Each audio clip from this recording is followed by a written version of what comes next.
જય Hind students.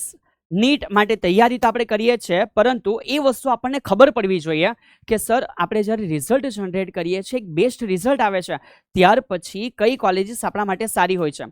Almost ગુજરાતની અંદર કઈ કોલેજીસ બેસ્ટ હોય છે એના વિશેની ઇન્ફોર્મેશન તમે આ ચેનલ દ્વારા મેળવી ચૂક્યા છો. હવે અહીંયાથી આ સેશનની અંદર સર તમને જણાવવા જઈ રહ્યા છે એવી 10 ટોપની કોલેજો જે ઇન્ડિયા લેવલ ઉપર હોય છે, અને એ આપણે લોકોએ ધ્યાન રાખવું જરૂરી છે.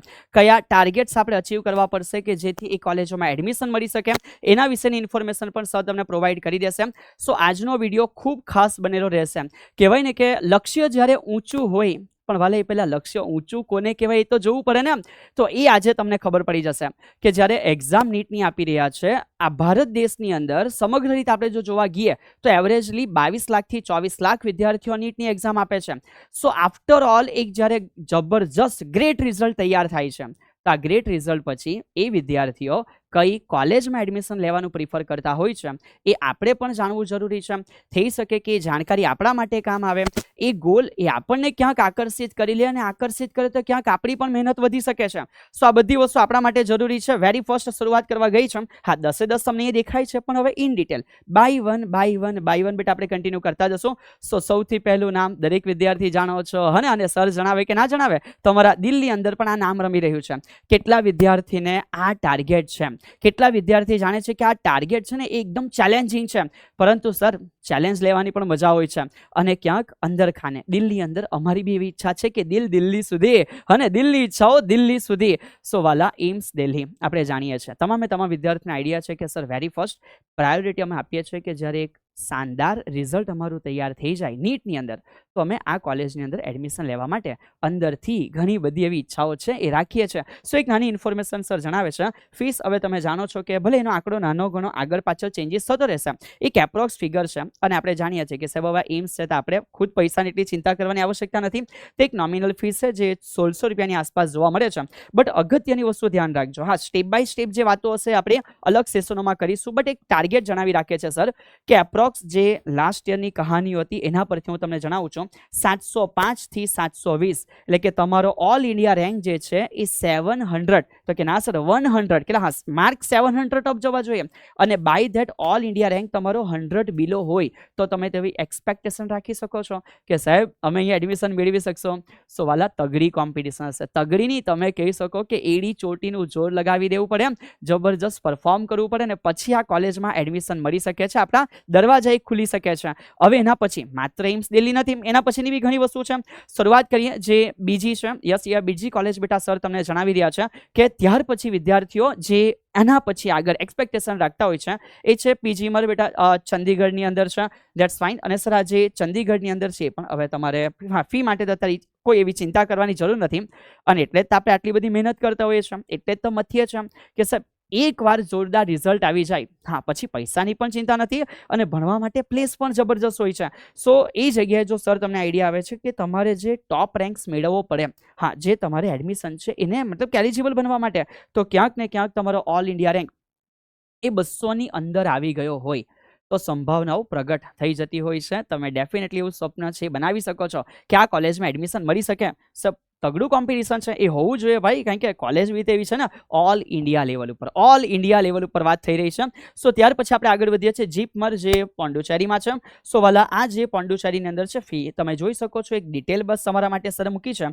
બટ અહીંયા જે તમને રેન્ક જનરેટ થવો જોઈએ એ તમે જોઈ શકો છો કે ક્યાંક એ પણ 150ની નીચે, એટલે મેં જણાવી શકું કે 200ની નીચે, હા એટલે કે 1 થી લઈને 150 200 સુધી જો રેન્ક જનરેટ થઈ જાય છે તો અહીંયા કદાચ સંભાવનાઓ પ્રબળ છે, બરાબર છે. હા સાહેબ આ તો સાંભળીને ચિંતા થાય છે, ચિંતા કરવા માટે નહીં, ખુદને ઇન્સ્પાયર કરવા માટે આ ઇન્ફોર્મેશન છે જાણવી જરૂરી હોય છે.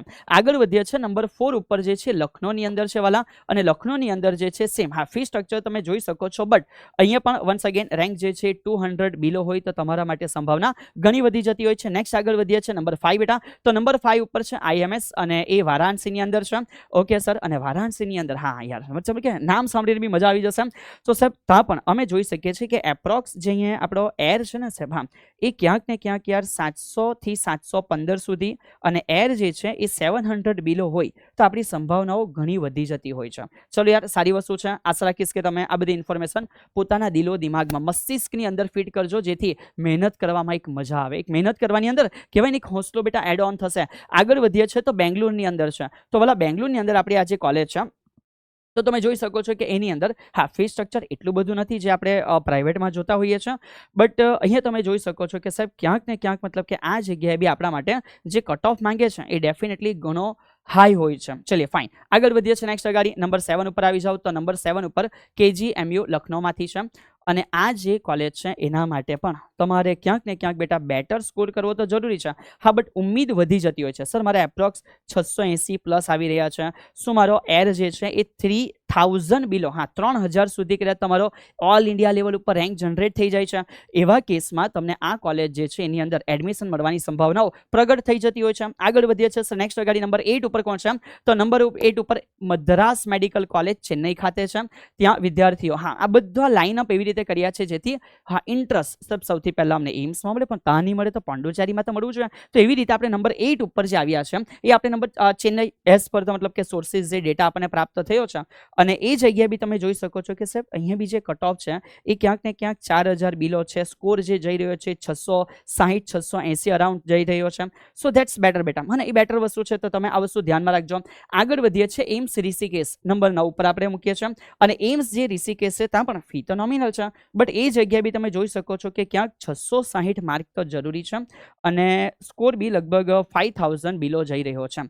એટલે ઓલમોસ્ટ એક વસ્તુ તો અહીંયા આપણને ખબર પડી જાય કે જે 10મો નંબર એમ્સ અને ભુવનેશ્વરની અંદર છે, ભુવનેશ્વરની અંદર જે 10th નંબર ઉપર આપણે મૂકીએ છીએ તો આ પણ 6000ની બિલો તો એર તમારો તમને હોવો જોઈએ, એ પ્રકારની ઇન્ફોર્મેશન પ્રાપ્ત થાય છે.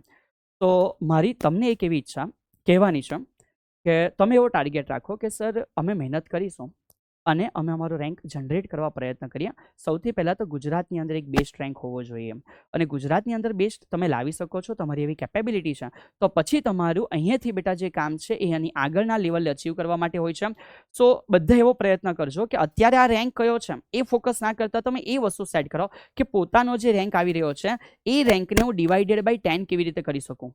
સર ઇટ મીન્સ કે જો કદાચ તમારો રેન્ક 50,000 જનરેટ થઈ રહ્યો છે તો એને 5000 સુધી કેવી રીતે પહોંચાડી શકો. જો મારો રેન્ક છે એ 5 લાખ જનરેટ થઈ રહ્યો છે સર, તો એને હું 50,000 સુધી કેવી રીતે પહોંચાડી શકું. તો સૌથી પહેલું આ કામ હોય છે કે પોતાનો જે રેન્ક છે, યસ બેટા, એને તમારી બૂસ્ટ આપવાનું છે અને બૂસ્ટ આપીને સૌથી પહેલા ટ્રાય કરો કે ડિવાઇડેડ બાય 10 કરવાથી જે આવે એ લેવલ સુધી પહેલા તમારે તમારું પોતાનું રિઝલ્ટ છે એ અપગ્રેડ કરવું પડશે અને પોતાના આ સ્વપ્ન પ્રમાણે પોતાની મહેનત અપગ્રેડ કરતા જાઓ તો જરૂરથી આ બધી વસ્તુ પણ સંભવ થતી હોય છે.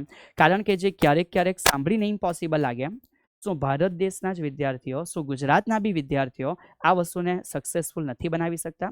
બસ એ મનોબળ જોઈએ. શું તમને તમારી મહેનત ઉપર, શું તમને તમારા એફર્ટ્સ ઉપર વિશ્વાસ છે?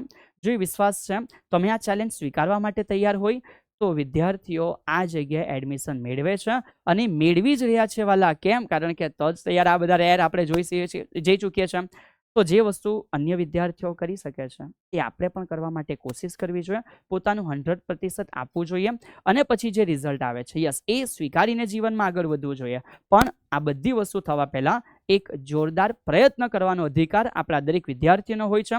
તો મેં આશા રાખીશ કે મારા ગુજરાતના પ્રત્યેક વિદ્યાર્થીઓ એ પોતે આ જાણકારી તો પોતે મેળવી છે, બટ જાણકારી સુધી સીમિત ના રહેતા અહીંયાથી તમે જે ટાર્ગેટ રાખ્યો છે ક્યાંક હવે ટાર્ગેટને થોડું ઇમ્પ્રૂવ કરીશું. કદાચ તમારી એવી કેપેબિલિટી હોય કે તમે 50,000 રેન્ક સુધી પહોંચી રહ્યા છો તો તમે આ રેન્ક સુધી પણ પહોંચવા માટે પોતાની મહેનત આગળ વધારશો, રાઈટ? અને આવી જ મહેનતો કરીને તમે એક દિવસ આવી કોલેજોમાં એડમિશન લઈ શકો, પોતે અભ્યાસ કરી શકો અને દેશ પ્રત્યે પોતાની જે સેવા છે એ નિભાવી શકો. એવી જ દરેક વિદ્યાર્થીઓ માટે શુભકામનાઓ. જય હિન્દ.